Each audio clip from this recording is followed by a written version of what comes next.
Buku yang harus dibaca itu sebanyak 50 judul di dalam waktu 2 semester, dan kemudian mengarang itu 200 jam pelajaran selama 2 semester.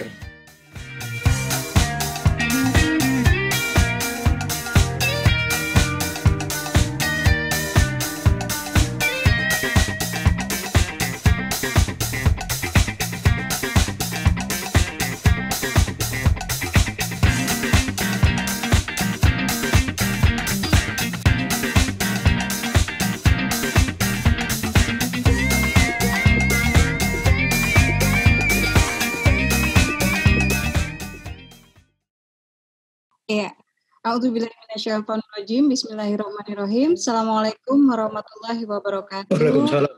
Terima kasih untuk teman-teman yang sudah bergabung. Terima kasih juga sudah bersama kita, insya Allah Pak Taufik Ismail, ayah bagi kita semua, ya. Dan insya Allah dialog hari ini mudah-mudahan ya, saya berpikir keras bagaimana kita bisa mencuri sebanyak-banyaknya ya ilmu dari beliau, Masya Allah. Dan selamat bergabung juga teman-teman yang saat ini menyimak belajar dari bintang melalui live di Facebook grup komunitas Bisa Menulis Baru. Ya, selamat bergabung. Jangan lupa setiap Rabu, insya Allah akan bertemu dengan Asma dan banyak guru di sini yang akan berbagi setiap Rabu lewat acara Belajar dari Bintang pukul 19 sampai dengan pukul 20. Baik, saya kira kita sambut saja Ismail, bisa di spotlight, Bro Bahrul? Ya, silakan. Iya, Assalamualaikum Pak. Warahmatullahi. Sehat-sehat ya Pak ya? Alhamdulillah. Alhamdulillah ya, karena waktunya cuma 1 jam, Asma mungkin pertanyaan pertama, ini saat ini bergabung 700-an peserta di Zoom, Pak Taufik Ismail, dan peserta dari grup Facebook Komunitas Bisa Menulis Baru. Nanti akan ada tanya jawab juga, dan kami berharap mudah-mudahan di penutup bisa mendengarkan, menyaksikan Pak Taufik Ismail membacakan 1 buah puisi untuk kami. Mudah-mudahan berkenan ya Pak. Insya Allah, mudah-mudahan. Iya, Pak Taufik, latar belakang kan setahu Asma bukan dari sastra. Apa peristiwa atau penyebab yang memicu sehingga Pak Taufik menulis puisi pertama kali?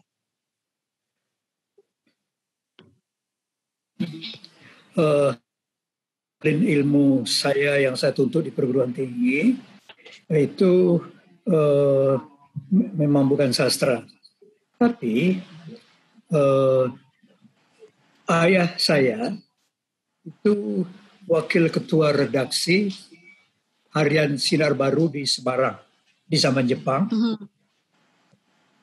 Kemudian ibu saya itu redaktur majalah wanita di Semarang juga.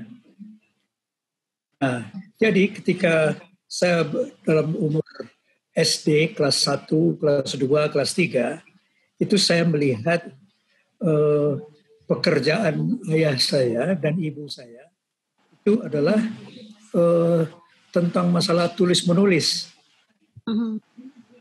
Ayah saya menulis tajuk rencana. Dan kemudian saya membaca tajuk rencana itu.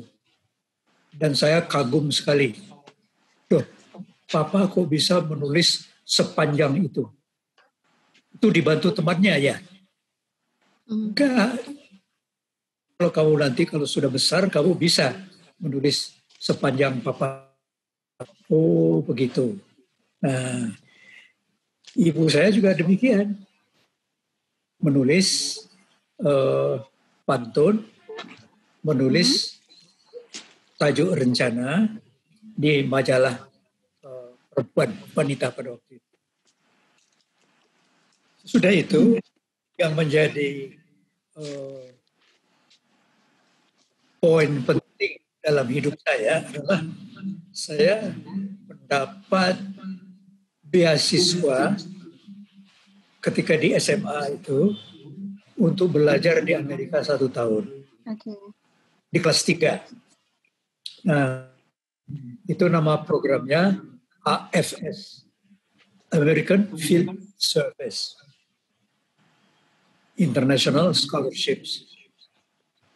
Angkatan pertama berangkat pada tahun 56. Itu tahun 56. Nah, itu artinya 64 tahun yang lalu. Program ini berlangsung terus sampai sekarang. Nah, angkatan pertama berbeda sekali dengan angkatan selanjutnya. Angkatan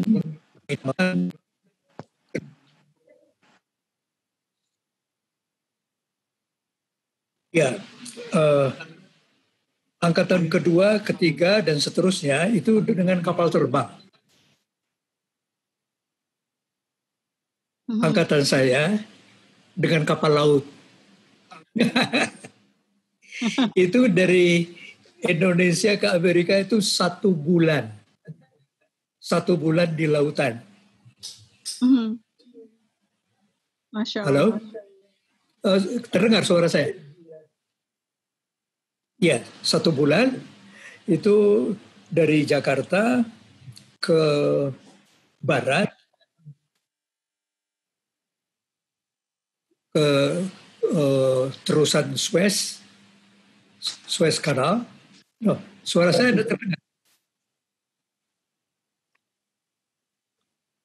Iya. Agak putus-putus. Iya, agak putus tadi Pak. Agak putus-putus ya. Tapi sudah lancar sekarang. Sudah baik sekarang? Sudah. Sudah. Ya. Ya. Jadi kami berangkat meninggalkan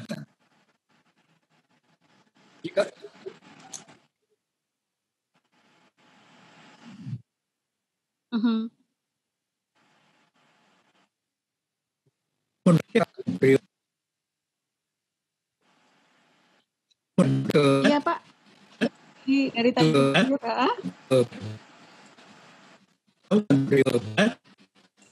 kemudian ke laut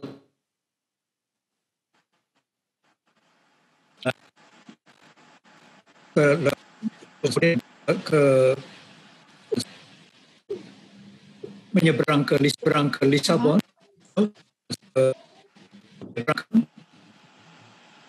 Putus-putus ya.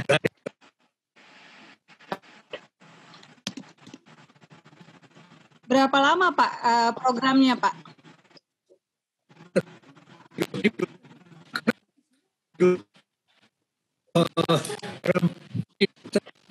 Perjalanan 1 bulan di New York itu perjalanan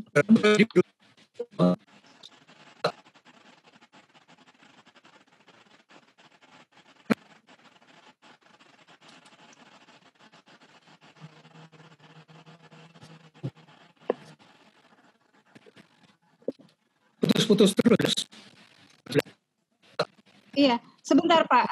Ayah Isa Alamsyah boleh dilihat di chat kita pribadi? Barangkali ini kayaknya hari ini penuh sekali Pak. Ini paling penuh ini kita nih, 785 peserta yang bergabung. Harusnya aman sampai dengan 1000.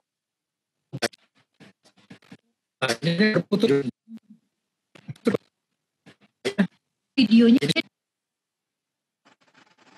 Iya, boleh peserta mungkin matikan kamera dulu. Kita lihat, membantu gak kira-kira?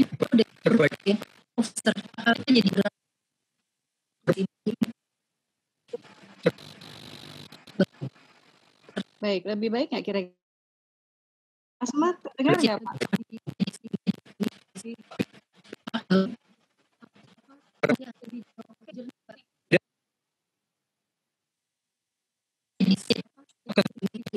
Suara saya lebih jelas. Sebentar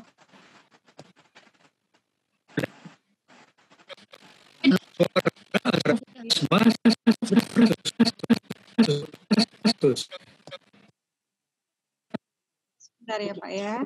Iya. Suara Asma yang putus-putus ya. Sekarang jelas. Suara Pak Taufik jelas. Ayah boleh pandu. Ayah boleh pandu dulu sementara Bunda pindah lokasi. Bagaimana? Oke. Saya Jelas. ya. Mbak Asma suaranya bagus kok. Oh, oke. Berarti nggak harus pindah ya? Ya. Oke, udah jelas Pak. Udah aman Pak, insya Allah Pak. Ya, bismillah.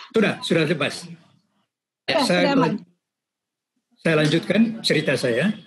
Jadi, apa yang terjadi, yaitu saya beruntung sekali pergi mendapatkan beasiswa untuk bersekolah di Amerika itu pergi dengan kapal laut 1 bulan di perjalanan. Dalam 1 bulan perjalanan itu melalui Laut Tengah, kemudian Atlantik, dan kemudian mendarat di New York. Dan kemudian bersekolah di tepi Danau Michigan di Milwaukee. Ketika saya masuk di SMA di sana, saya tinggal dalam sebuah keluarga Barak yang punya anak dua, tapi anaknya kedua-duanya sudah kuliah. Nah, saya bersekolah di sana dan mendapatkan pengalaman yang luar biasa. Di dalam arti pelajaran membaca dan menulis itu luar biasa majunya di sana. Buku yang harus dibaca itu sebanyak 50 judul di dalam waktu 2 semester, dan kemudian mengarang itu 200 jam pelajaran selama 2 semester. Masya Allah. Kemudian satu hal lagi yang juga tidak ada bandingannya dalam pendidikan kita, yaitu praktek bekerja di pertanian. Jadi kami harus pernah mendapatkan pengalaman bekerja di pertanian yang ada peternakannya, yang ada perikanannya. Dan kemudian di sanalah kecintaan kepada alam itu betul-betul bertumbuh. Latihan menulis bertumbuh. Terus membaca juga terus-menerus. Akibatnya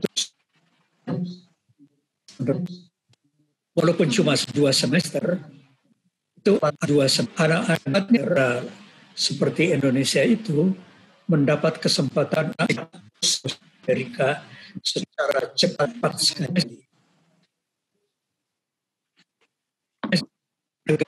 Nah,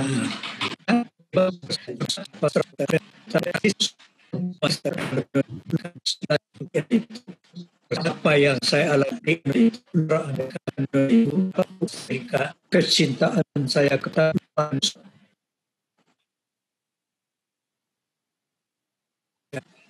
kecintaan saya kepada novel cerita saya penulis dari Amerika, memilih menulis puisi.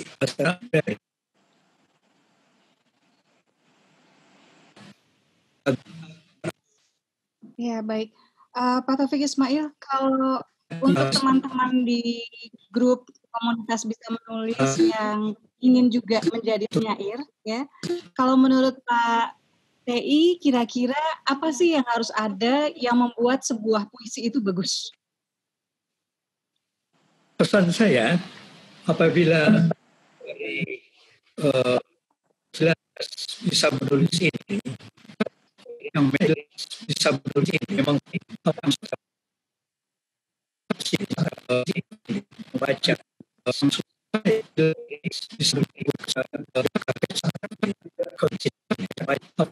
baca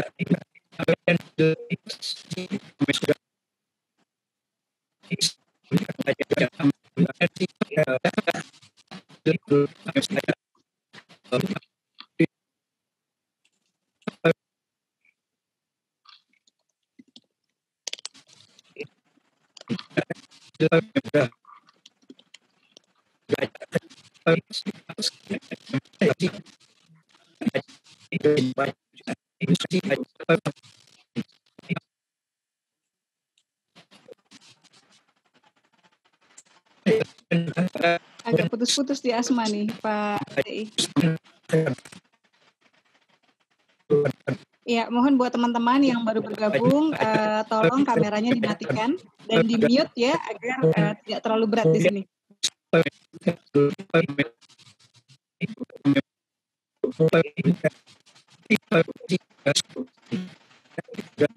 Baik, Pak TI, terkait kalau sebagai penyair, kan salah satu tantangannya misalnya pemilihan diksi. Dan pemilihan diksi ini bermanfaat, artinya membantu juga buat teman-teman yang misalnya tidak menulis puisi, tapi mungkin menulis cerpen, atau misalnya mereka menulis novel. Hal-hal apa, selain pasti banyak membaca, yang bisa dilakukan oleh teman-teman yang ingin lebih terseleksi diksinya dalam berkarya?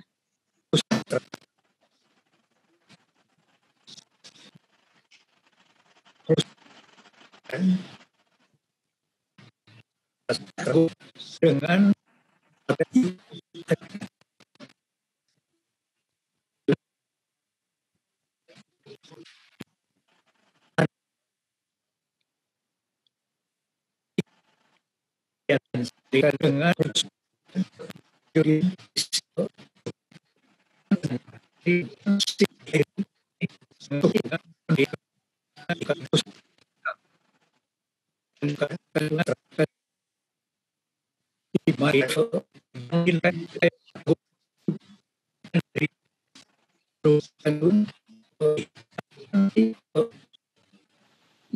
Sebagian terdengar Pak, sebagiannya putus-putus, tapi mudah-mudahan kadang-kadang putus-putusnya di kita, tapi di teman-teman masih tertangkap. Ya, semua berharap mudah-mudahan banyak teman-teman yang masih bisa menangkap, dan ini nanti akan kami tayangkan ulang ya.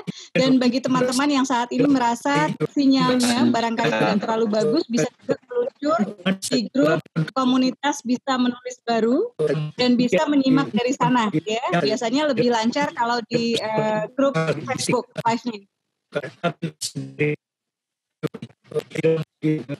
Baik.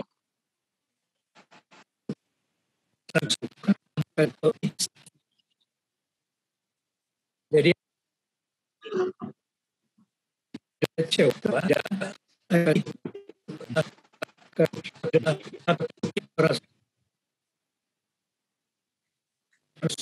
mudah-mudahan Asma juga lebih baik.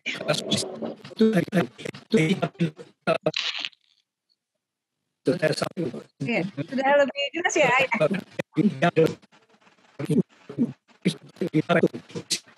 Ya.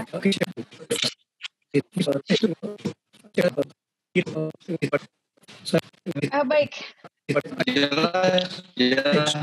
maaf ya Pak TI, tapi tidak ada masalah, harusnya live kita di grup Facebook. Jadi kalaupun di Zoom seperti ini, tapi insya Allah di grup Facebook biasanya tidak ada masalah.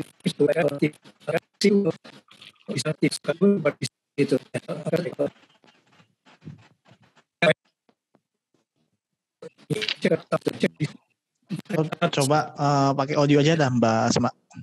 Kenapa? Pak Taufik. Sebentar Pak TI, mohon maaf. Coba pakai audionya saja dulu.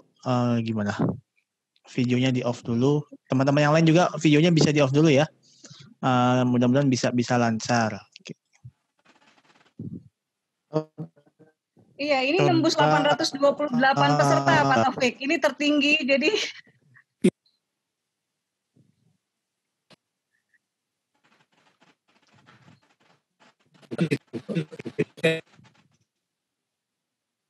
coba kita perbaiki.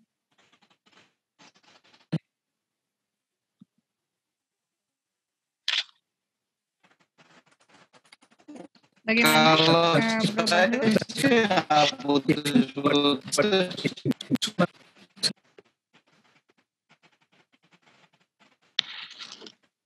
Bentar. Sudah lebih jelas? Bro Bahrul? Masih putus-putus ya? Coba saya patahin tetap Asma matikan video dulu ya. Suara Mbak Asma sih jelas sih. Lebih jelas nggak kira-kira suara Asma? Kalau Mbak Asma jelas.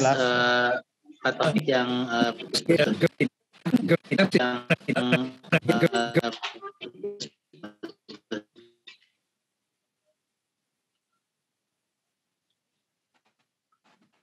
ini animonya.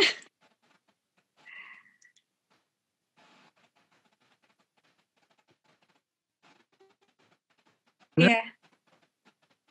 Ya, teman-teman yang lain silakan bisa di off dulu ya untuk kameranya dulu. Buat teman-teman semua, mohon kameranya di off kan. Terus kemudian kalau di kita sih udah matiin ini ya, udah matiin handphone juga Bunda nih. Kalau yang pakai WiFi udah Bunda matikan semua di sini. Harusnya sih.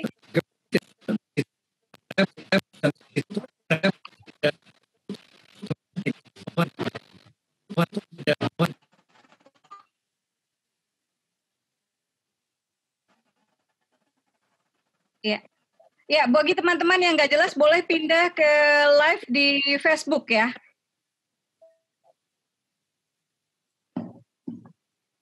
Jadi bagaimana? Saya masih dilanjutkan.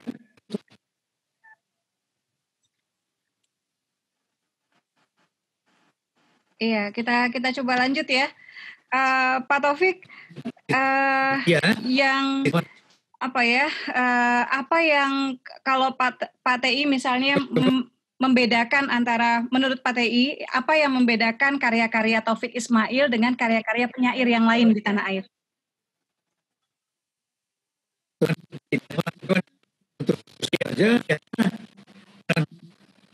Ada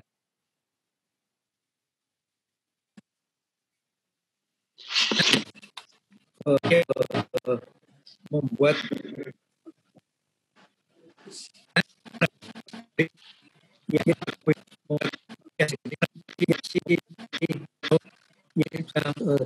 dalam tewas.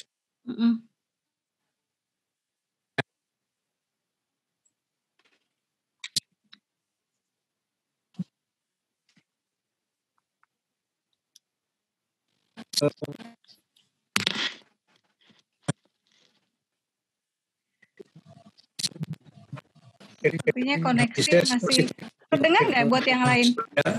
Masih putus-putus Mbak untuk yang Pak Taufiknya. Atau mohon izin Pak Taufik ya, di off dulu coba videonya, pakai coba suara dulu ya. Iya. Ya, dicoba Pak Taufik. Iya, kita coba nih Pak. Pak T-nya jelas. Atau mohon izin.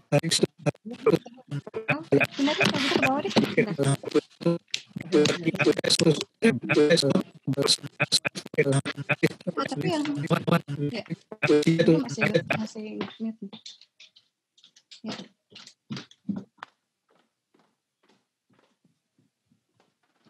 Sebentar ya Pak TI Asma.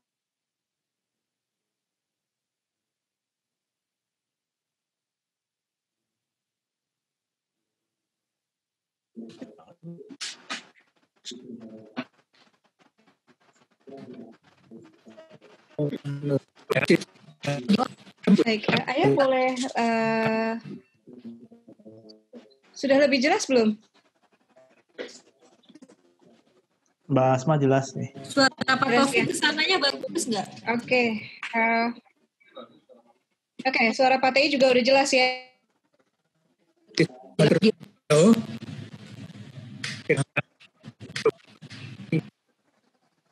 Oke. Ya, baik.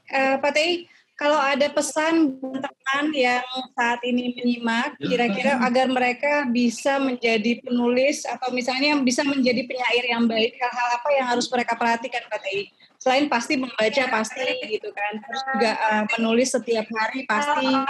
Tapi yang Asma inginkan juga bagaimana membangun kepekaan gitu terhadap isu-isu yang ada. Kalau dilihat dari karya-karya Pak Taufik kan dalam gitu dan kemudian reaktif gitu, responsif gitu, terhadap berbagai peristiwa dari zaman ke zaman. Baiklah. Tapi itu kok ada suara bicara itu? Baiklah, saya lanjutkan. Jadi pesan saya untuk Anda anggota DKP, pesan saya adalah supaya Anda banyak, pertama-tama banyak menulis, kemudian banyak membaca puisi.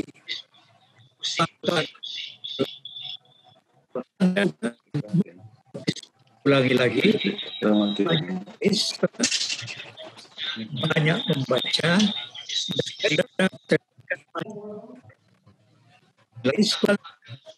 kemudian membaca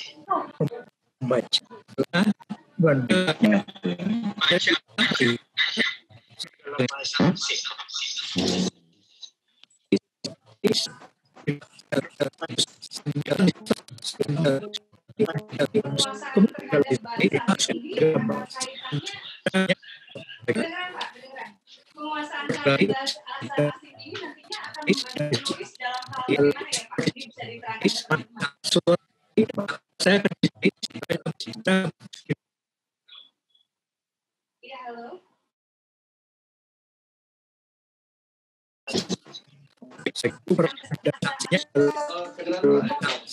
Iya Pak, terkait penguasaan bahasa asing ini. Nah ini kan teman-teman juga masih jauh nih. Ini akan membantu penulis dalam rangka apa ya Pak?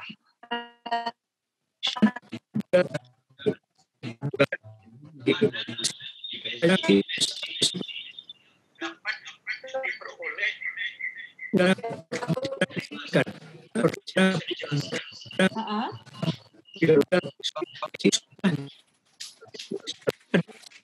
terutama ketika kita ingin mempromokan ini juga ya Pak. Dan terutama ketika kita ingin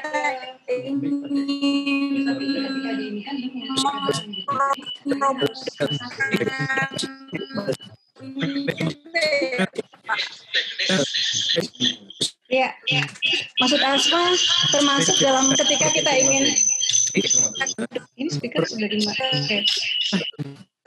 Termasuk ketika kita ingin sosialisasi karya ya Pak. Iya.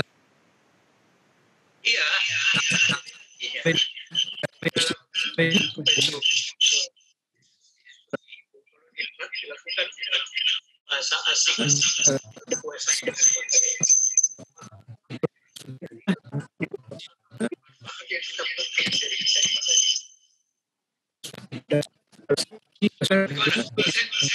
Kedengeran Pak? Suara Asma mudah-mudahan juga jelas ya Pak. Iya. Di Pak Taufik ada 2 alat nggak Pak yang lagi tersambung ke sini?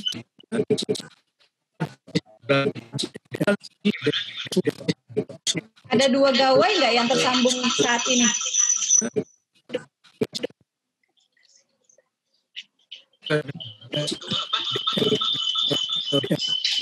Dua ponsel Pak. Bismillah. Iya. Ya, mohon maaf ya Pak Taufik dengan kendala teknis, tapi di sini sebetulnya jelas ya. Saat ini juga mudah-mudahan Asma jelas ke Bapak ya. Pak, pesan terhadap nih Pak, ini kan komunitas bisa menulis ini forum, kita inginnya bisa juga kaderisasi gitu ya. Kira-kira pesan terhadap teman-teman penulis nih, hal-hal apa sih yang sekarang ini langka dan menurut Bapak harus ditumbuhkan lagi gitu. Penulis tuh harus punya ini gitu.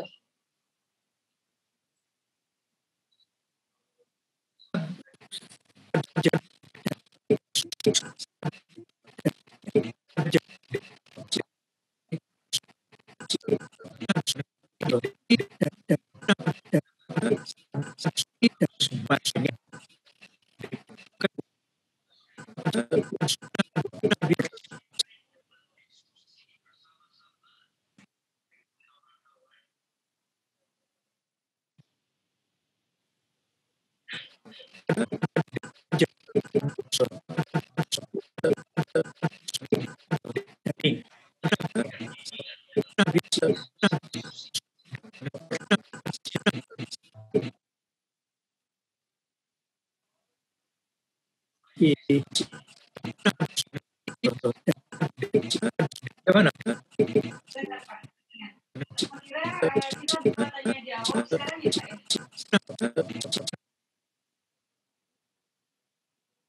Ada pertanyaan mungkin Bro Bahrul kita baca aja yang di chat ya. Ya, di chat juga belum ada teman-teman.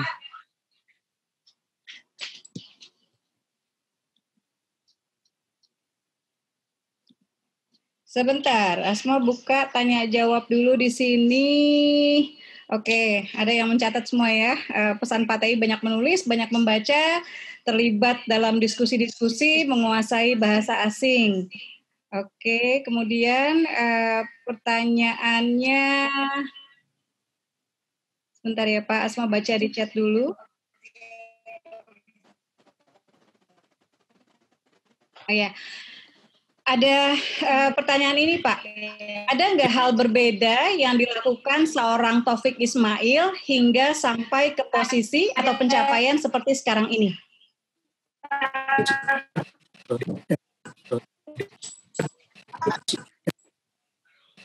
Halo? Bisa Iya. Ada pertanyaan, adakah hal yang barangkali unik atau hal yang dilakukan secara rutin oleh Pak Taufik Ismail yang mengantar Pak Taufik sampai ke posisi atau pencapaian seperti sekarang ini?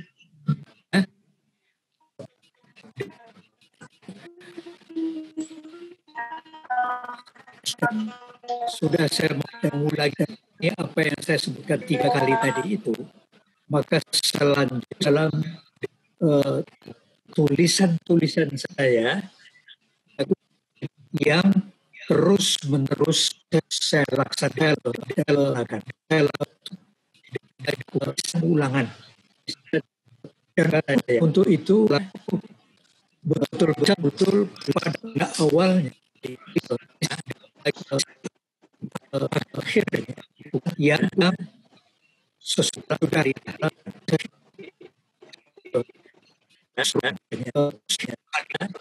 di dalam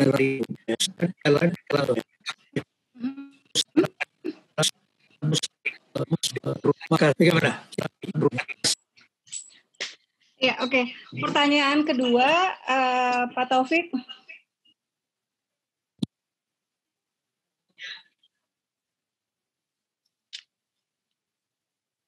Ya, pertanyaan kedua yang disampaikan adalah apakah seorang penulis yang misalnya tidak punya fasilitas, yang misalnya jauh dari pusat juga bisa sukses gitu Pak?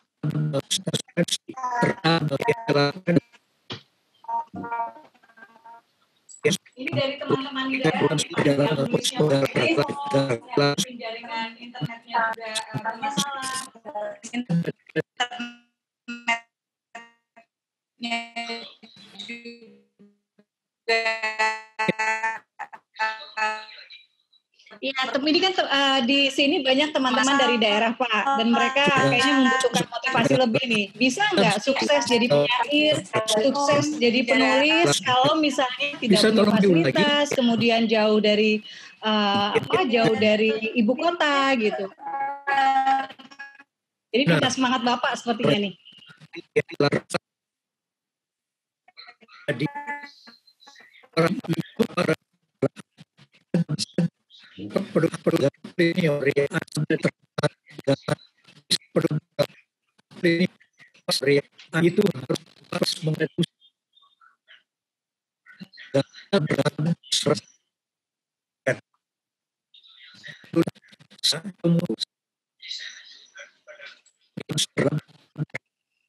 sastrawan senior yang ada di kota.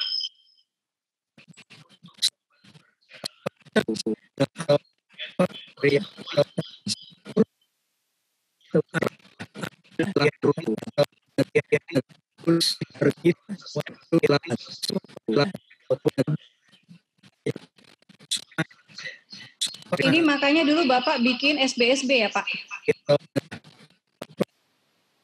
Antara lain Ah,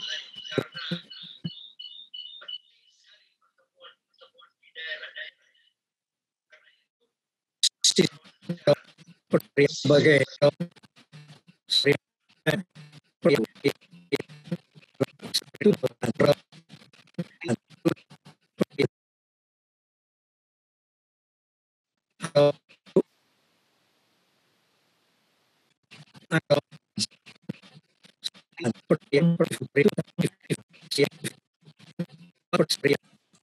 Oke. Kayaknya video kalau ini pertanyaan ketiga Pak dari teman-teman. Kalau Pak Taufik sendiri melihat perkembangan teman-teman penulis muda saat ini, bagaimana? Kemudian adakah kekurangan yang terlihat jelas?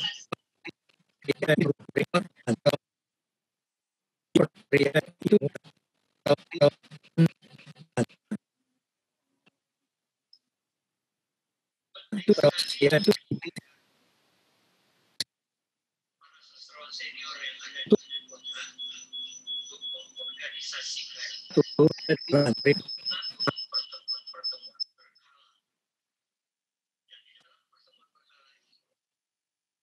Pelatihan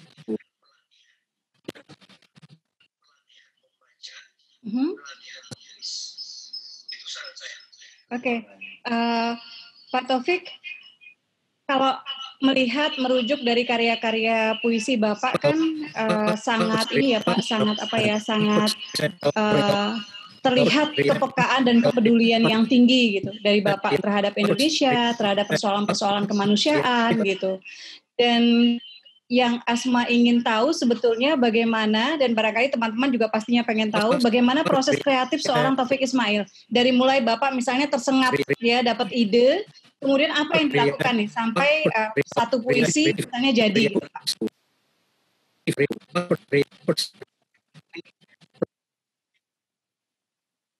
Yang terjadi adalah apa yang saya rasakan sesuatu yang jadi personal. Kemudian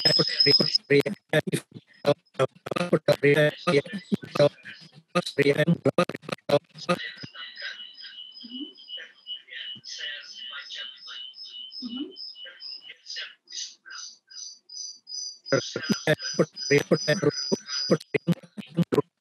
Jadi Bapak tuliskan, Bapak hendakkan, Bapak tulis ulang.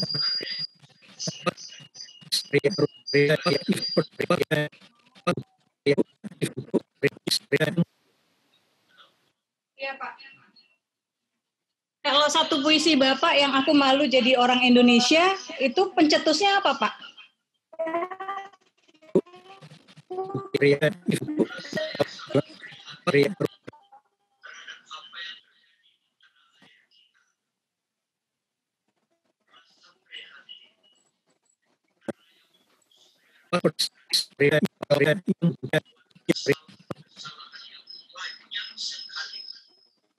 dan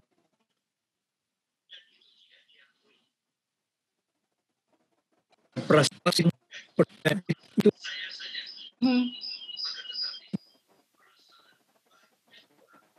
sebagian yang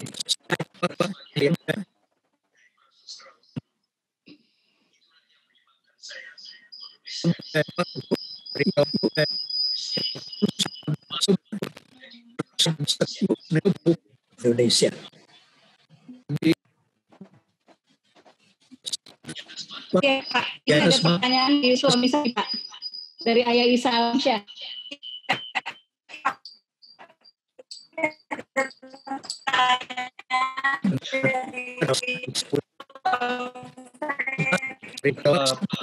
Mau tanya Pak tentang gaya Pak Taufik kan khas. Saya datang berkali-kali dan itu beda dengan Rendra dengan ya banyak sastrawan lain, penyair lain, dan itu termasuk gaya yang paling saya suka. Dan orang baca puisi itu bagaimana bisa dapat gaya itu Pak, menemukan gaya itu. Dan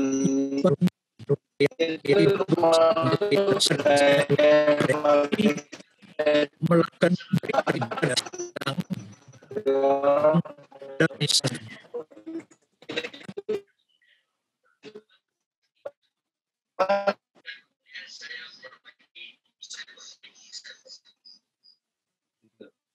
yang jadi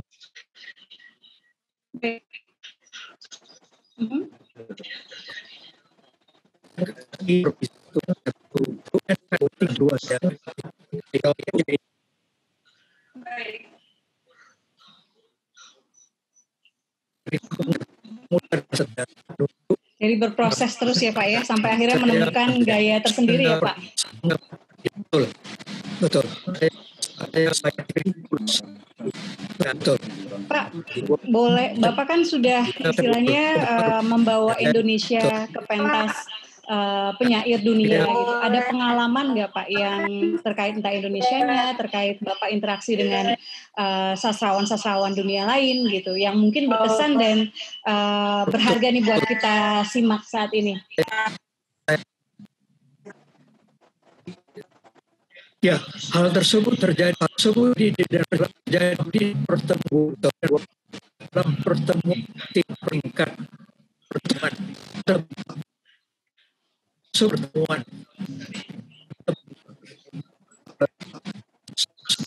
saya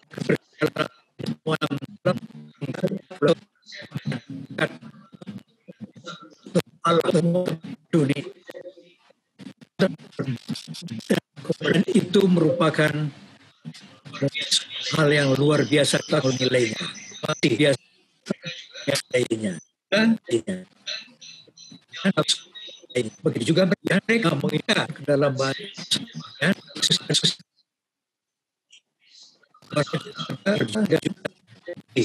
biasa terjadi mereka seperti tukaran yang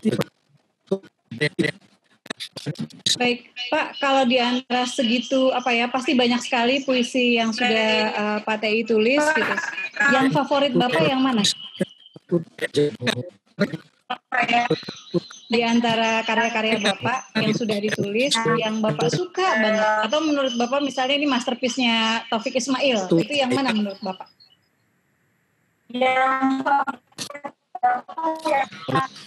Karena mengenai suatu puisi saya kan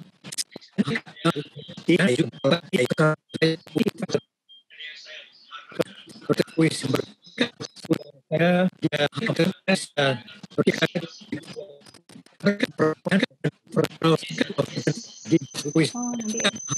saya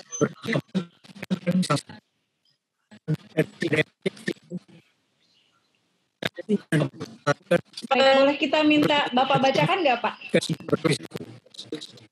Saya pernah dengar Bapak menampilkan puisi ini waktu acara Republika waktu itu.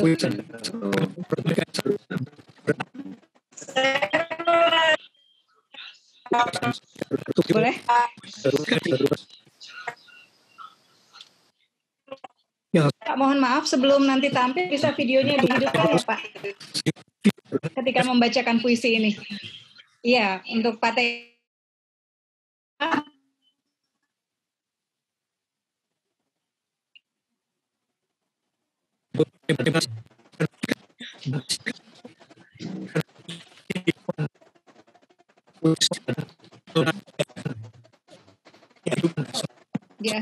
belum nyala ya Pak?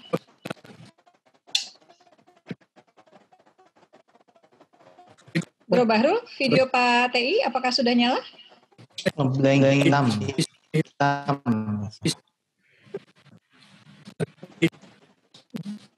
Udah on di sini kameranya, logonya.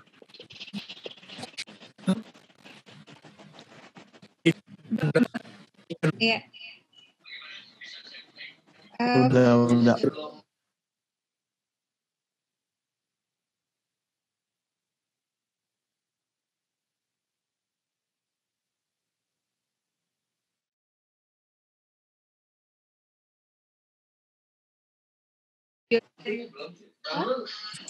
Oh sudah. Videonya Pak Taufik. Enggak, di sini belum sih.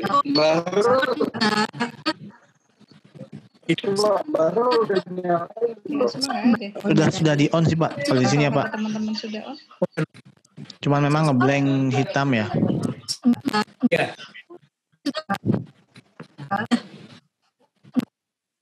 Ya. Ya silakan Pak TI. Ya, Puisi. Ya. Nah, bisa.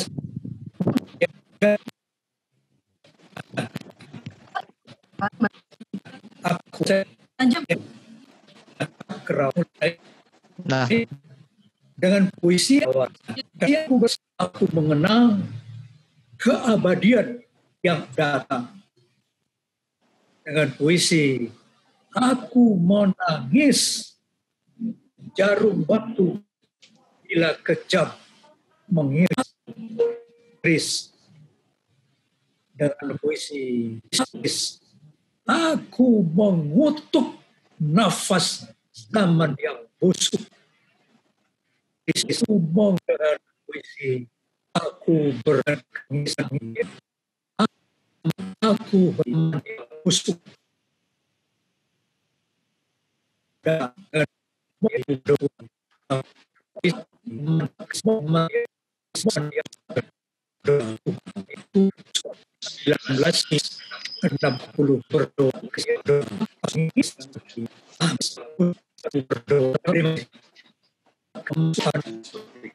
ini bahkan terlihat terasa seperti karya baru gitu. Dari tahun 1965 ya Pak ya. 1965. Baik, teman-teman kita semua beruntung ya bisa belajar di luar kendala teknis tadi, kemudian bisa menyaksikan penampilan Pak Taufik Ismail ya. Saya mau nangis Pak.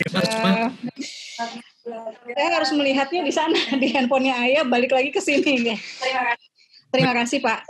Tadi Bapak menyebut soal kritik ya Pak ya, terkait gaya gitu. Jadi termasuk misalnya memperhatikan kritik. Nah teman-teman penulis muda ini kan seringkali tidak siap gitu. Banyak yang tidak siap untuk mendapatkan kritik gitu. Nah ada nasihat nggak Pak untuk teman-teman penulis pemula, teman-teman yang bermulai atau penyair juga yang sedang berproses ya, bagaimana agar mereka tidak langsung menjadi runtuh semangatnya gitu ketika mereka mendapatkan kritik dari setelah karyanya mungkin di sharing. Terakhir, bagaimana bisa? Iya Pak, jadi sikap, ada nasihatkah untuk bagaimana kita menyikapi kritikan tajam terhadap karya kita? Khususnya teman-teman penulis muda yang mungkin belum terbangun kesiapan untuk menerima kritik Pak.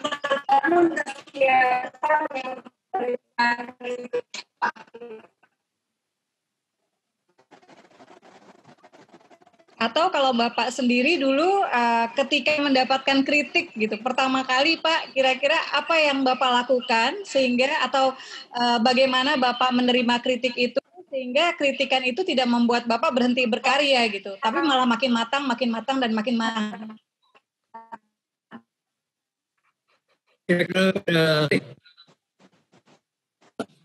Halo. Ya Pak, jelas. Kira 10 tahun pertama, kira saya menerima kritik-kritik itu dengan keras. Tapi sesudah itu tidak lagi. Saya menerima kritik-kritik itu sebaik mungkin. Bahkan berterima kasih. Nah, atas dasar itulah kemudian bahkan terima kasih. Saya mengembangkan perubahan sikapnya karena apa, Pak? Misalnya awalnya keras, karena tapi kemudian melihat setelah itu Bapak bahwasannya kalau kritik sikap yang melawan, kritik melawan itu tidak terjadi.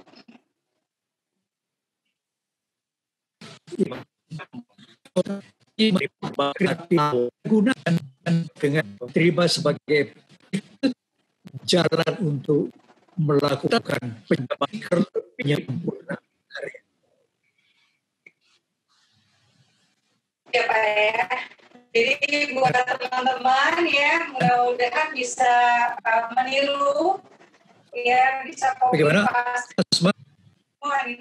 Iya Pak. Halo.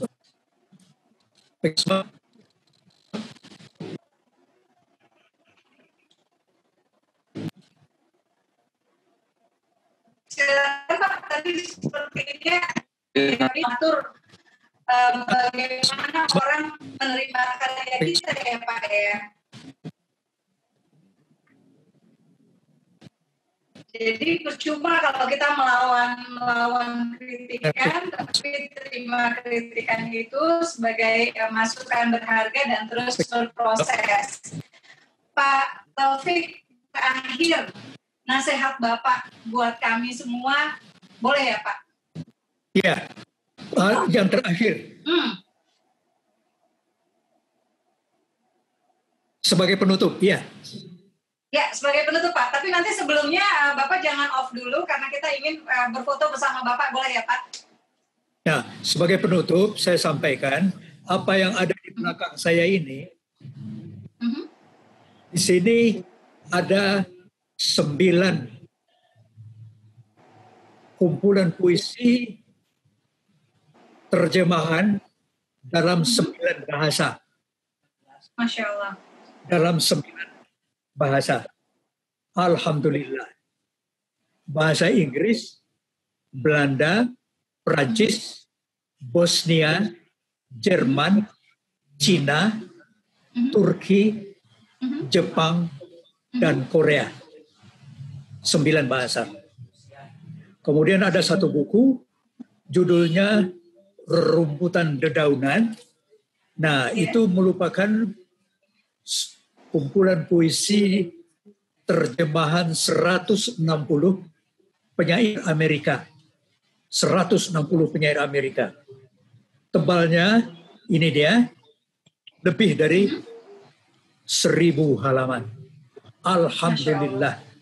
Ini yang akan saya jadikan pusaka untuk perpustakaan sastra Indonesia. Alhamdulillah. Alhamdulillah. Pak, kalau ada yang ingin mendapatkan buku-buku karya Pak Taufik Ismail, kami harus menghubungi siapa nih Pak? Bagaimana? Jika ada yang ingin membeli buku-buku Bapak untuk koleksi perpustakaan mereka, kami menghubunginya ke mana nih Pak? Dapat menghubungi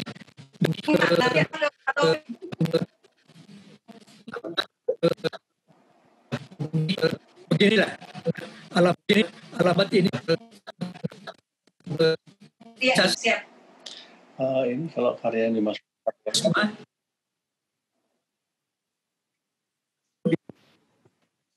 Bagaimana? Baik begitu. Siap. Baik. Karyanya kalau diterbitkan digital di KBM. Terakhir dengan KBM aplikasi. Jadi aplikasi kepenulisan yang sempat Asma ceritakan ke Ibu.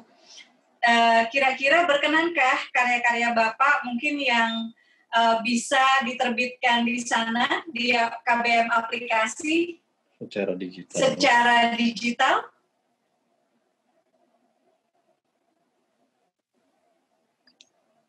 Sebentar, suaranya ke unmute. Kalau kami Pak Taufik. ingin Pak Taufik, suara ke unmute. Ke-mute. Suaranya ke-mute. Ke-mute aja. Mute Iya. ya. Pak, suaranya sepertinya masih ke-mute ya, Pak. Pak, suaranya masih off suaranya. Masih off suaranya. Ya. Bisa dibantu mungkin Bro Bahru? Oke, sudah. Bisa dibantu? Ya, silakan Pak. Oke, sudah. Ya, Ya, terima kasih banyak. Terima kasih. Iya, nanti mudah-mudahan kita juga bisa yang di KBM aplikasi, kita juga bisa menikmati karya Pak Taufik Ismail. Jika ada yang bisa dan teman-teman bisa ikut membeli buku-buku, kalau misalnya bukunya nggak ada, tapi bisa membeli karya-karya beliau di KBM aplikasi. Nanti Asma bicara sama Pak Taufik atau teman-teman dari KBM aplikasi, nanti ngobrol sama Pak Taufik Ismail ya. Terima kasih Pak TI kebersamaannya untuk kami. Mohon doanya untuk Asma, Ayah, dan teman-teman penulis muda. Mudah-mudahan bisa terus berkarya. Terakhir kita boleh, kenapa Pak? Iya, Ya, terakhir kita boleh foto bersama ya Pak ya. Ya, salam literasi. Silakan. Ya, silakan Bro Bahrul. Kita foto bersama. Oke. Ya, silakan teman-teman bisa dihidupkan kameranya ya. Oke, salam literasi. Ya, silakan teman-teman hitungan Nanti kita yang capture Pak. Jadi Bapak cuma senyum aja, Bapak gaya aja. Ya. Nanti Asma kirimin. Oke, 1, 2, Salam literasi. 3.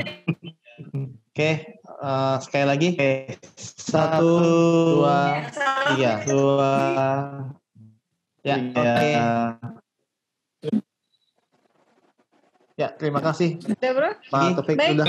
Terima kasih Pak Taufik Ismail kebersamaannya, kemudian Ya. nasihatnya buat kami semua ya teman-teman, kita beruntung, kita doakan Pak Taufik Ismail dan Ibu dan keluarga besar semuanya dalam keadaan sehat dan selalu dilindungi Allah. Mudah-mudahan kalau sekarang bertatap mukanya lewat Zoom, kita masih bisa bersilaturahim dengan beliau secara tatap muka nantinya. Amin, Allahumma amin. Terima kasih buat teman-teman yang sudah menyimak, termasuk yang saat ini mengikuti live di grup Facebook komunitas Bisa Menulis Baru ya. Jangan lupa juga baca karya Asma, Nikah Tanpa Pacaran, dan Pertama Bilang Cinta di KBM aplikasi. Dan bagi teman-teman yang ingin mendapatkan buku-buku Pak Taufik Ismail, nanti bisa menghubungi Bro Tendi. Barangkali nanti kita kolektif kita beli bersama dari Pak Taufik Ismail ya. Baik Pak TI, terima kasih banyak sekali lagi. Mohon maaf untuk ini hal-hal teknisnya. Terima kasih. Ya, mudah-mudahan berkah makin berjaya ya Pak ya gitu, dan selalu diberikan kesehatan. Terima kasih semuanya. Saya undur diri. Mohon maaf. Bila taufiq wal hidayah. Assalamualaikum warahmatullahi wabarakatuh. Waalaikumsalam warahmatullahi wabarakatuh. Boleh Lip ya. Terima kasih. Waalaikumsalam warahmatullahi wabarakatuh. Alhamdulillah. Oke, terima kasih Bunda Asma ya dan Pak Taufik.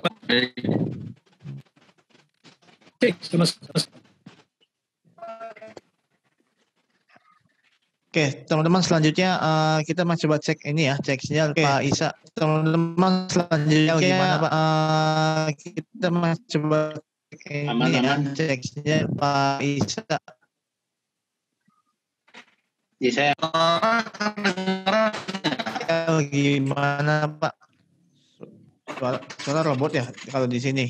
Kang Tendi aman Kang Tendi? Mic-nya dimatiin. suaranya aman, suara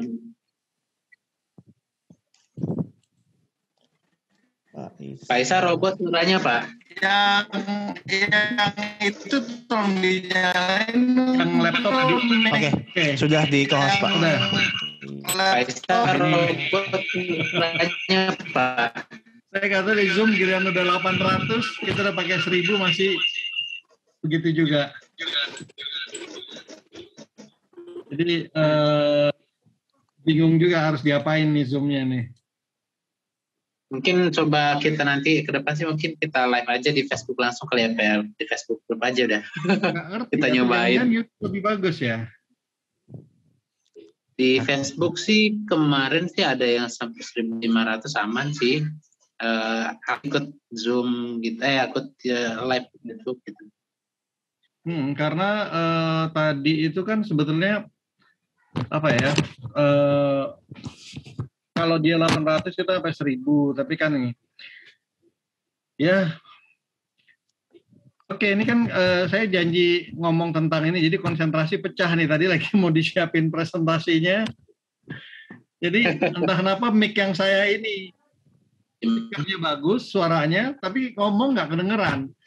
Asma mic-nya bagus, tapi speaker-nya nggak kedengeran. Jadi kita bolak-balik gitu loh. Jadi agak kacau banget. Dan Pak Taufik jadi mood-nya hilang, nggak usah Pak Taufik kita aja nggak hilang ya kan. Oke teman-teman, kedengeran nggak suara? Kedengeran Pak, dicoba Pak, aman Pak. Jelas Pak. Aman ya, nggak kayak Ya, robot ya? Aman. Oke. Nah ini bingung jelas. Ya, saya mau ngasih sedikit. Itu puisi Pak Taufik yang termasuk menurut saya memang paling bagus karena dia baca waktu itu di acara Anugerah Republika dengan puisi aku, dan hebatnya itu ternyata itu puisi tahun 65 karena saya kira waktu dengar itu puisi yang baru dia buat karena sangat kontekstual puisinya. Nah, teman-teman yang seperti disampaikan tadi di informasi kita bahwa saya akan menyampaikan tentang agar karya kita tidak terlihat amatiran, ya kan? Sebetulnya apa sih karya itu kelihatan amatir gitu? Nah, sebenarnya karya amatir itu adalah karya yang sebetulnya dibuat ya misalnya buat belajar, bukan buat dijual, buat profesional, tapi banyak sih kejadian karya-karya yang sebetulnya belum bagus, tapi juga laris di pasaran, gitu. Ya kan? Tapi bukan berarti karyanya bagus. Sama dengan kalau kita misalnya ngomong mobil gitu loh. Kita kalau di Korea yang laku ya mobil Korea, mobil Cina belum bagus tapi di Cina laku gitu loh. Di Korea mobil Korea laku, tapi begitu ke Eropa dia nggak jalan. Nah, kalau kita bicara tentang karya bagus, bestseller dan standarnya tinggi, ya ibaratnya mobil yang kalau dijual di Amerika laku, dijual di Eropa laku, berarti standarnya udah tinggi. Jadi di Cina, mobil Cina laku keras. Mungkin orang Cina satu mobil dia bisa jual 1 juta, padahal Eropa mobil lebih bagus bisa jual hanya ratusan ribu karena penduduknya sedikit. Jadi mobil Cina itu laku bukan karena dia lebih untung, bukan karena mobil lebih bagus, tapi kebetulan memang masyarakatnya menerima. Nah, ini yang juga terjadi di KBMF dan juga di KBM, ya kan. Banyak karya-karya yang sebetulnya untuk standar profesional ini belum profesional gitu. Tapi orang itu dari karya itu menghasilkan puluhan juta bahkan ratusan juta. Gitu. Bahwasannya karya itu adalah karya yang menghasilkan uang, iya. Tapi apakah itu karya yang bagus, apa profesional, atau itu sudah memenuhi standar major publishing atau publishing yang bagus? Enggak. Nah, ini video saya. Videonya di off ya, nggak bisa di on ya? Bisa Pak. Coba Pak. Langsung mati lagi. Oke, tadi dikunci slotnya. Oke. Nah, yang pertama yang saya mau sampaikan ke teman-teman. Masih belum ambil Pak videonya Pak. Hah? Apa? Masih belum ambil videonya. Ya kenapa ya? Ini aku udah pilih start my video. Langsung kedip, langsung mati lagi. Iya, bingung juga.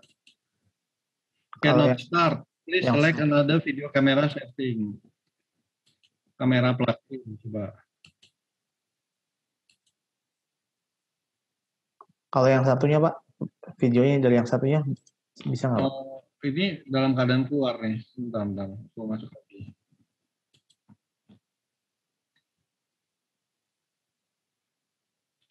Oke, ada aja ya.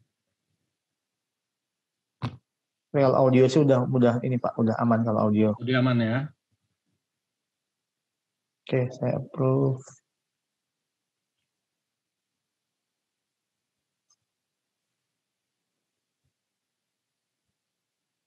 Oke, pakai video ini aja ya. Oke. Ya. Oke, yang saya mau sampaikan pertama adalah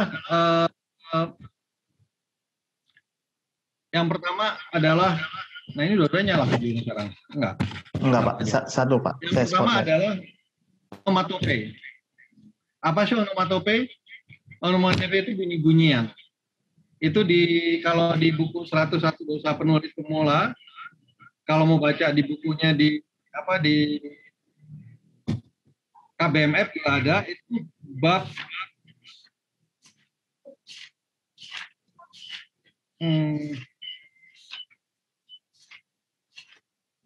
Bentar dulu ya.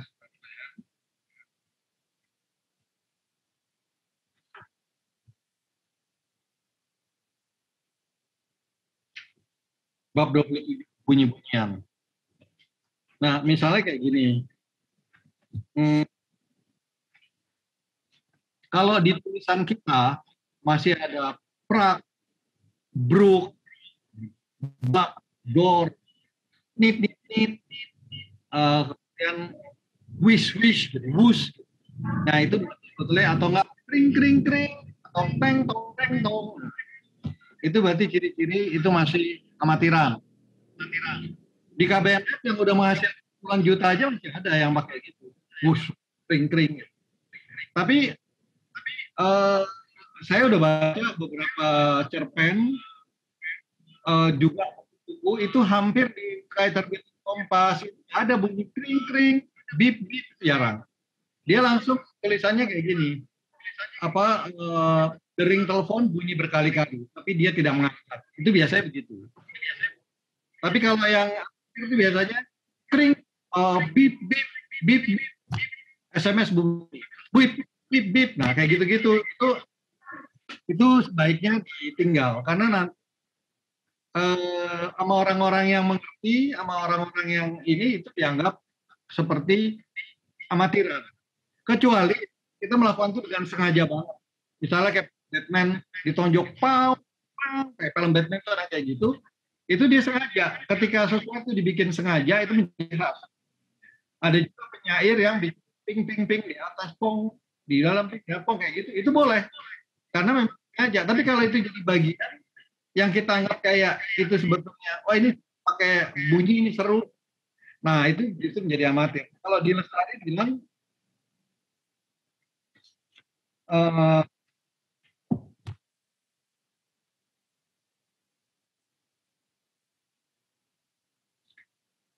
kalau a person laugh, dia bilang gitu, it's okay, but not to read ha kayak gitu di Lestari. Jadi kita jangan ho gitu. Itu enggak. Jadi ditulis itu lelaki itu ketawa. Jadi mulutnya terbuka begitu luas, soalnya bla bla itu boleh. Tapi kalau di situ kalau di Lestari bilang itu hanya bilang itu bukan anak-anak. Misalnya ditulis lagi ya, a person walk to the dark alley, fine, but don't read thread. Upon read, save kring, foto Lestari book. Jadi dia bilang kalau misalnya jalan, lelaki itu berjalan di lorong yang gelap, itu oke. Tapi itu dia thread, lelaki itu berjalan di lorong gelap, nah itu udah amatir. Kemudian telepon kring, telepon bunyi nyaring, enggak. Jadi langsung guys.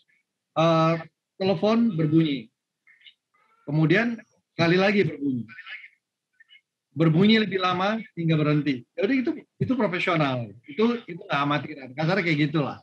Nah makanya teman-teman harus hati-hati kalau bikin onomatope jangan dipakai kecuali buat buku anak-anak. Yang kedua, kenapa onomatope nggak boleh dipakai? Karena itu standarnya tidak di Indonesia sendiri tidak banyak standar onomatope.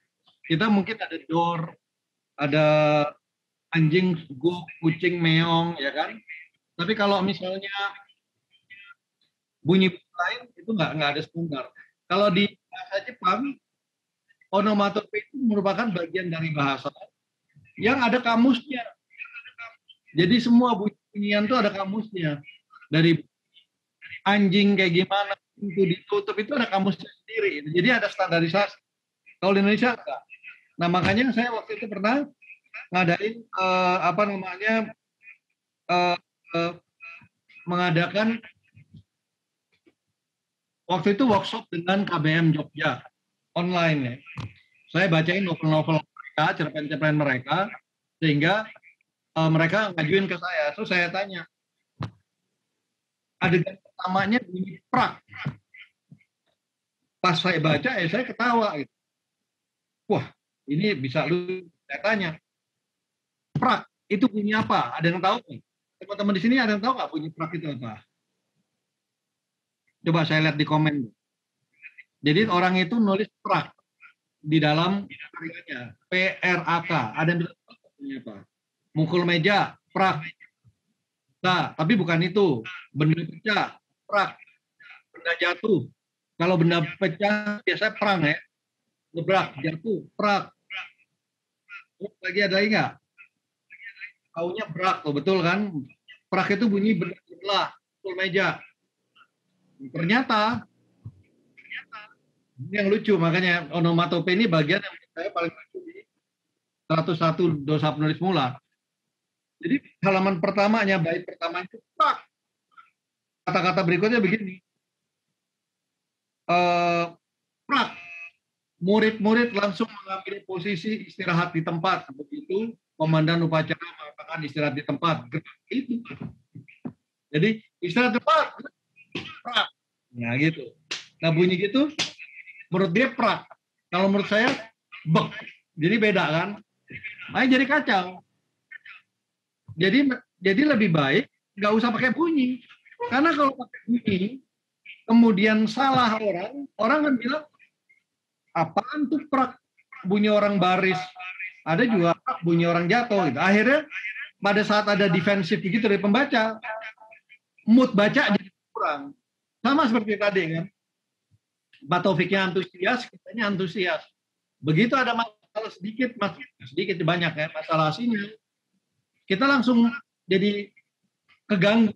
Nah, ganggu membuat fokus hilang dan akhirnya simpati pada tulisan kurang. Nah, ini yang terjadi dengan prak. Siap, gerak, prak. Nah itu. Kemudian ada lagi, ini karya ini KBM dulu. Duar, der. Ada yang bisa tebak nggak bunyi apa? Duar, der.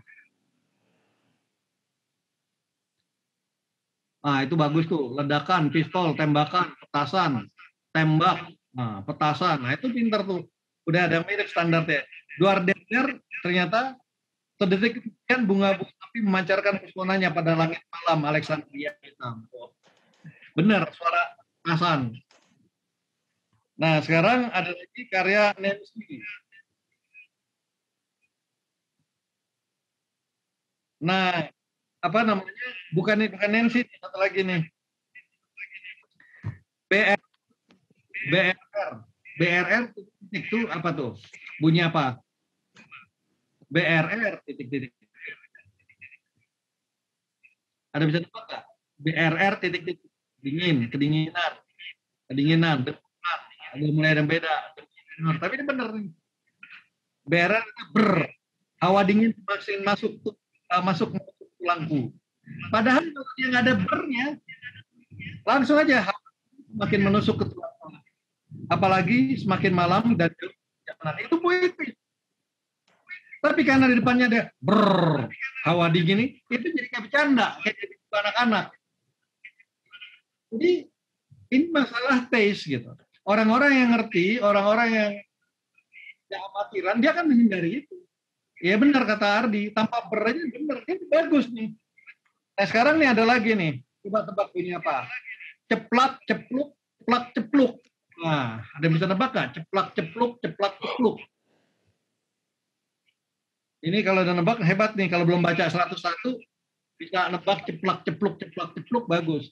Ada yang bilang renang, suara kaki, rintikan air hujan. Nah, tumpangan air, bunyi langki kuda. Nah itu saya salut juga loh yang bisa nebak-nebak gitu, karena waktu saya baca awal sama sekali nggak tebak. Betul.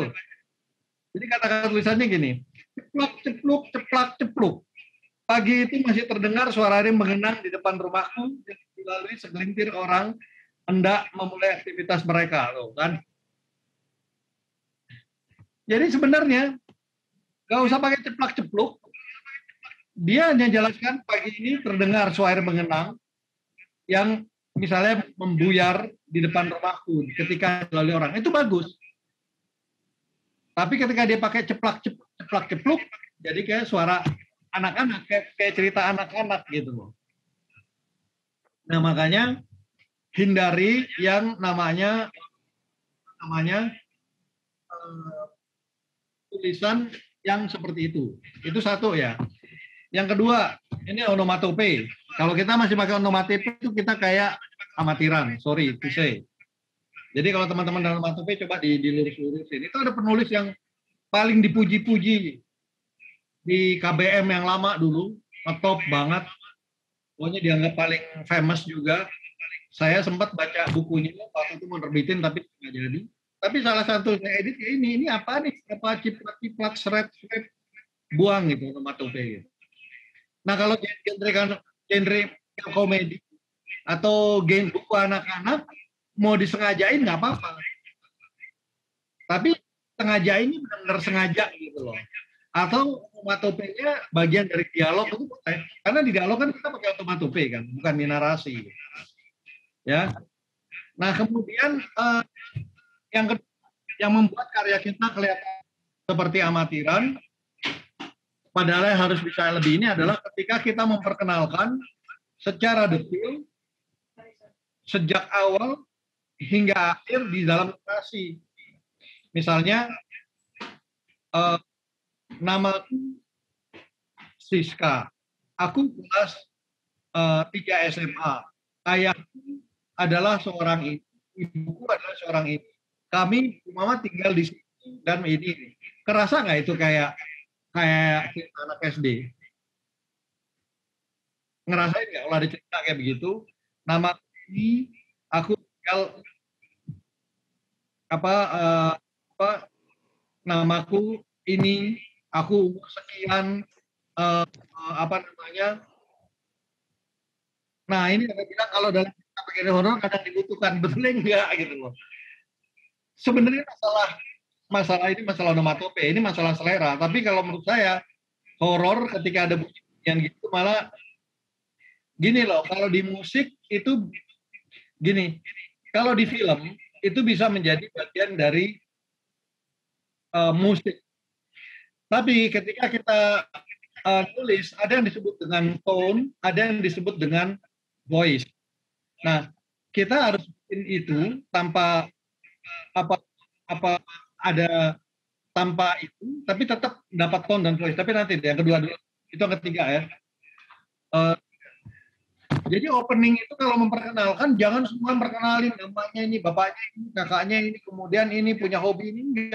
Dia harus sedikit-sedikit, detail-detail, yang nanti jadi detail-detail gitu. Jadi pas kita baca halaman pertama, kita baru tahu dia perempuan. Pas di halaman kedua, kita baru tahu namanya. Pas halaman ketiga, kita baru tahu umurnya. Pas halaman kelima, kita baru tahu dia SMP mana. Pas halaman ke-10, jadi detail-detail itu disimpan, satu persatu dikeluarkan. Jadi kayak gitu. Yang onomatope sendiri tidak familiar. Jadi pertama onomatope nggak familiar. Yang kedua memang onomatope gimana ya? Dulu waktu saya SMP, bayangin SMP itu berarti kan sekitar berapa puluh tahun lalu ya, 30-an tahun lalu lebih gitu loh. Itu saya pernah kayak salut kalau ada orang mulai dengan bruk, brak, artinya itu langsung klimaks gitu loh. Nah, tapi ketika itu sudah dilakukan oleh semua orang, ribuan orang, ratusan ribu melakukan itu menjadi norak. Jadi itu yang perlu diingat. Jadi mendingan kurangi. Ini masalah opini aja sebetulnya. Terus kemudian yang kedua ya, kalau memperkenalkan dengan perkenalkan nama ini begini langsung diterima semua. Gitu. Saya pernah lihat buku yang sangat bestseller itu sampai ngebacanya, anak saya pernah bilang Ini pokoknya semua orang pada bilang baca buku bagus. Anak saya bilang, yang perempuan nih, wah gue malas banget baca itu buku, jelek banget. Bilang gitu. Padahal ngetop banget. Akhirnya suatu saat saya baca, ya ampun, begini banget. Nah, akhirnya kan pertanyaannya gini, kok kenapa ada buku penulisannya kayak amatiran, tapi kok laku keras, banyak yang bagus ya? Karena kan banyak yang nggak ngerti. Ya kan? Sama kayak kita misalnya naik mobil di tempat yang belum pernah ngeliat Nervi, yang belum pernah ngeliat mewah, yang cepat, baru jalannya 2 jam aja udah, gila mobilnya cepet banget. Dan semuanya merasa seperti itu. Padahal pas kita lihat ada mobil yang ini, nggak tahu penemuan kita ini nggak ada apa-apanya. Jadi mungkin kita sekarang bicara pesawat luar biasa cepat, yang kita lalu gila naik pesawat cepat banget. Tapi mungkin kalau memang ada di zaman masa depan, orang dengan kecepatan supersonik, mobil sekarang tuh dianggap kayak bercanda. Mobil-mobil yang dulu tahun 1800-an ya sekarang menjadi tertekan kalau mau bersaing mobil sekarang. Nah, ilmu kepenulisan juga berkembang seperti itu. Jadi hal-hal yang dulu sangat membanggakan, sangat luar biasa bisa jadi sekarang menjadi hal yang biasa-biasa aja. Itu yang pertama ya. Yang pertama tadi onomatope, yang kedua supaya nggak amatiran kita harus kalau perkenalkan step-stepnya. Yang ketiga ada lagi yang saya bilang voice amat tone. Jadi kalau kita nulis dengan profesional, orang tanpa disebut yang bapak, tanpa orang kata ibu, kata bapak, kata ibu, kata bapak, tanpa ada begitu orang baca langsung bisa lihat yang ngomong ini ibunya, yang ngomong ini bapaknya, ini ngomong anaknya. Jadi ada 3 kalimat, tidak disebutkan siapa yang bicara, tapi orang langsung tahu siapa yang bicara. Nah itu yang namanya tulisan kita udah punya tone, tulisan kita udah punya cara untuk membedakan siapa yang berbicara. Sama kayak kita merem, ada 3 orang ngomong, teman kita nih, sahabat kita ngomong, tanpa kita dikasih tahu yang ngomong siapa, kita tahu ini suaranya si A, ini suaranya D, ini suara si C, ya kan? Nah, bisa juga kita merem, ada 3 orang ngomong, suaranya mirip, tapi ini ngomong pakai cung, ini ngomong pakai ike, ini pakai ngomongnya pakai I. Dari cara pemilihan kata, kita sudah tahu siapa yang ngomong. Nah, karakter dalam cerita kita harus punya itu, harus punya voice. Jadi dia punya dialog yang khas, kata-kata yang dia makan terus, gaya yang dia pakai terus, sehingga tanpa lagi kita ngomong, jadi suara cowok sama suara cewek itu beda. Cara berpikir cowok, cara berpikir beda, sama cewek beda. Nah kalau kita udah bisa temukan itu, kita bagus.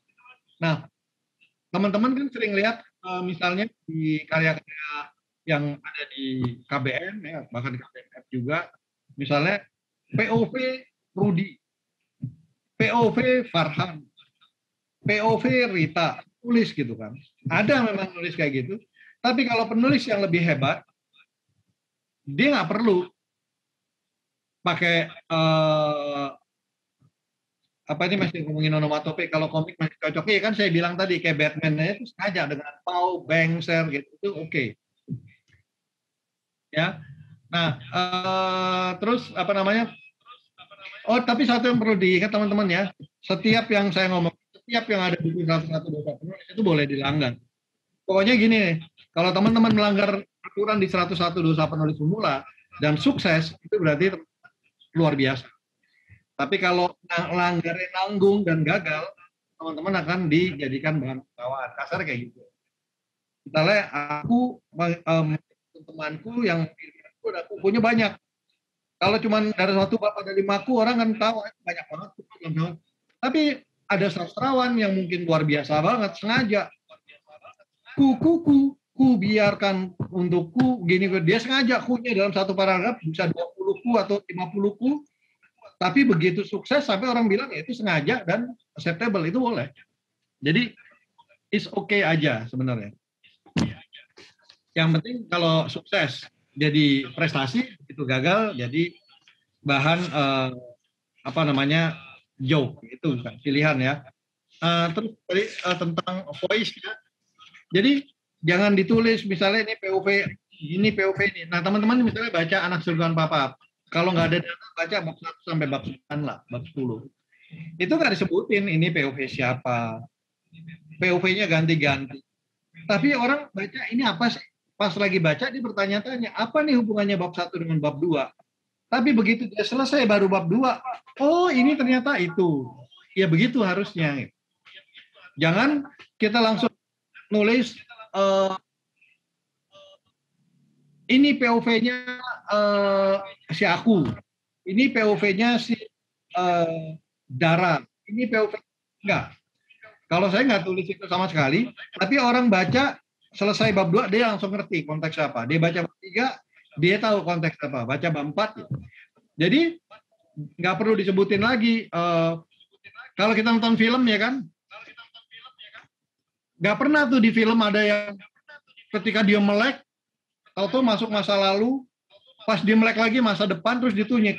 Ini masa lalu, ini masa depan, ini masa lalu, ini masa depan. Nggak ada kan di film-film diterangin gitu, nggak ada. Dia biasa dibikin mukanya blur, terus balik lagi ke masa depan. Dia lagi jalan, atau dibikin warna-warnanya berbeda jadi masa lalu. Nah film melakukan itu. Dia melakukan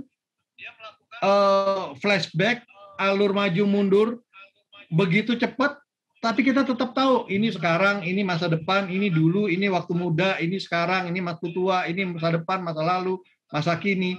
Tapi nggak ditulis masa kini, masa depan, masa sekarang, masa kini. Enggak. Nah itu kayak drakor. Drakor tuh banyak banget. Yang ketika perubahan dia tiba-tiba merem, pas dia melek udah tempatnya beda. Ya kan?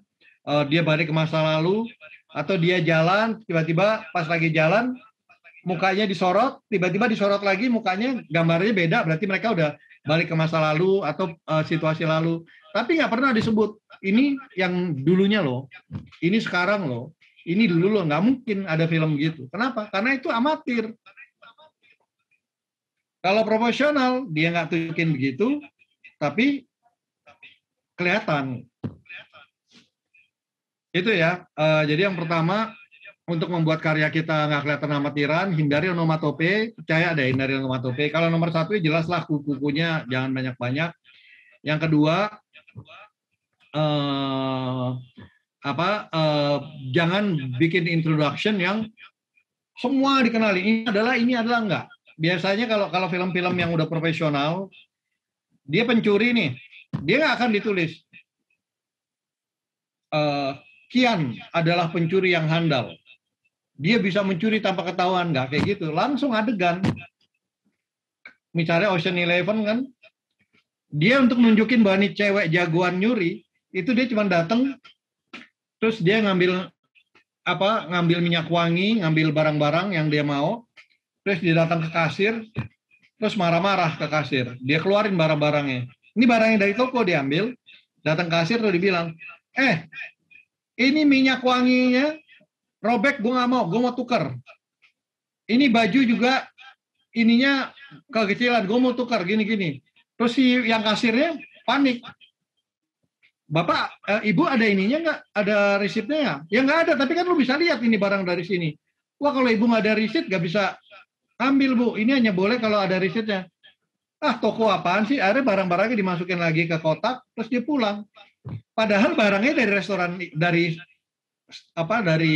toko itu, dan dia baru nyolong. Tapi nyolongnya di depan orang itu langsung. Orang itu mengira barang yang dibeli tapi rusak. Akhirnya ibu nggak boleh, harus bawa pulang. Nanti datang lagi aja kalau bawa nota. Oh ya udah. Akhirnya dia pulang melenggang dengan barang yang curian. Nah itu nunjukin betapa ini pencuri hebat. Tapi kalau amatir, dia akan nulis. Dia adalah pencuri yang hebat. Bahkan dia bisa mencuri tanpa ketahuan. Dia bisa mencuri bahkan di depan mata orang yang dicurinya. Nah itu narasi mendeskripsikan. Jadi showing, telling, ngasih tahu bukan tell. Jadi kayaknya sementara itu dulu Bro Bahrul ya. 3 poin, banyak banget poin-poin yang akan membedakan seorang penulis itu amatiran atau penulis itu penulis yang profesional. Jadi wah ini susah bagi yang pemula, nggak apa-apa.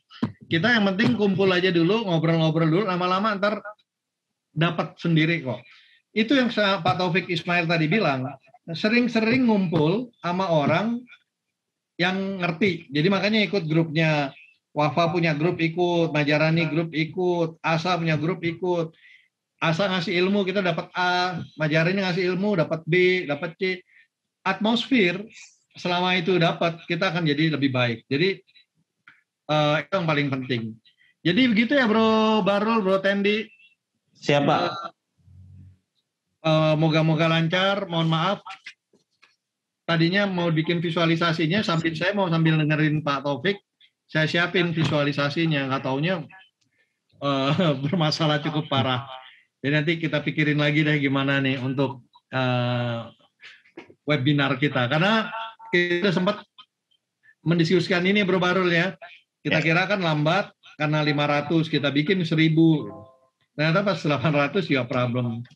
Dan kalau dibilang masalah di Pak Taufik juga enggak juga. Kenapa? Karena Asma nggak dengar sampai minta ulang-ulang. Pak Taufik merasa ngulang 3 kali, Asma baru 8 kali. Saya 3-3-nya dengar gitu. Jadi dibilang masalahnya di Pak Taufik juga enggak juga. Kalau masalah Pak Taufik kan semua kita nggak dengar. Tapi kenyataannya saya dengar, Asma enggak. Makanya akhirnya HP saya bawa ke Asma. Asma bisa dengar dari HP saya, tapi nggak bisa ngomong. Ngomongnya pakai mic yang-nya gitu. Jadi agak berantakan. Ya, terima kasih. Mungkin nggak ada tanya jawab dulu.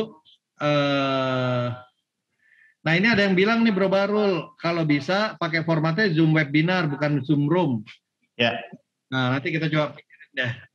Thank you Bro Barul, Bro Tendi. Assalamualaikum. Terima kasih semuanya. Assalamualaikum warahmatullahi wabarakatuh. Ya, waalaikumsalam warahmatullahi wabarakatuh. Oke, terima kasih Pak Isa ya dan teman-teman semua ya. Alhamdulillah walaupun ada beberapa kendala teknis ya, tapi di akhir ada juga beberapa ilmu dan manfaat yang bisa juga kita dapatkan dari Pak Isa dan juga dari Pak Taufik tadi waktu di awal. Oke, untuk kedepannya insya Allah kita coba evaluasi kembali ya teman-teman ya. Kemarin juga betul yang disampaikan oleh Pak Isa tadi, kita sudah tambah kapasitasnya menjadi 1000 kapasitas gitu kan untuk partisipannya gitu kan. Dan ini juga nanti kita coba cek dan evaluasi untuk lebih baik lagi ke depannya. Oke, sebelum ditutup untuk malam hari ini ya, bagi teman-teman tadi ada juga yang bertanya di kolom chat ya, apa itu KBM App dan bertanya gimana cara nulisnya. Jadi untuk teman-teman yang baru bergabung ya di acara malam hari ini, bisa diunduh ya, diinstal aplikasi KBM App di Google Play Store. Teman-teman bisa install, kemudian bisa mulai mempelajari fitur-fitur yang ada. Dan di situ gratis ya, siapapun bisa membaca dan yang punya karya tulisan bisa diterbitkan di situ. Nanti akan dipandu juga kalau memang ia masih bingung, ada admin, bisa kontak ke admin terkait tentang cara penggunaan fiturnya. Kemudian informasi juga untuk semua teman-teman ya, pengguna dari KBM App, insya Allah doakan mudah-mudahan dalam waktu dekat kita akan proses launching fitur terbaru ya. Jadi nantikan saja akan ada beberapa fitur terbaru. Di antaranya adalah fitur untuk berkirim pesan antara satu penulis dengan penulis yang lainnya, ataupun juga dengan pembaca ya, bisa komunikasi dengan penulis langsung dalam fitur chat ya, bisa inbox, DM dan lain sebagainya. Bahkan juga kita coba upayakan untuk fitur tentang transfer koin. Jadi kalau kemarin misalnya bingung untuk top up dan lain sebagainya, belum tahu caranya, ke depan nanti kita bisa transfer koin dari satu user ke user yang lainnya. Dan juga fitur-fitur yang lainnya kita sedang persiapkan. Nantikan informasi selanjutnya ya. Pastikan juga bergabung di KBM Facebook Group teman-teman semua ya, yang belum join. Di situ juga ada video-video rekaman webinar sebelumnya. Kemudian juga bisa gabung juga di Telegram komunitas bisa menulis teman-teman di situ ya. Bisa promo-promo tulisan juga di situ, silakan teman-teman bergabung di Telegramnya. Dan yang terakhir tetap jaga kesehatan ya, ya jaga kesehatan dan tetap tetap berkarya, semangat ya untuk di pertemuan berikutnya. Oke, itu aja karena memang waktu juga sudah malam ya, dan banyak juga pertanyaan dan saran masukan dari teman-teman semua. Kita coba perbaiki di kemudian hari. Oke. Terima kasih Pak Isa ya, Kang Tendi juga tadi ya di awal ya. Kita tutup dengan hamdalah teman-teman ya. Alhamdulillahirabbil alamin, dan doa akhir majelis subhanakallahumma wa bihamdika asyhadu an la ilaha illa anta astaghfiruka wa atubu ilaik. Terima kasih semuanya. Wassalamualaikum warahmatullahi wabarakatuh. kasih.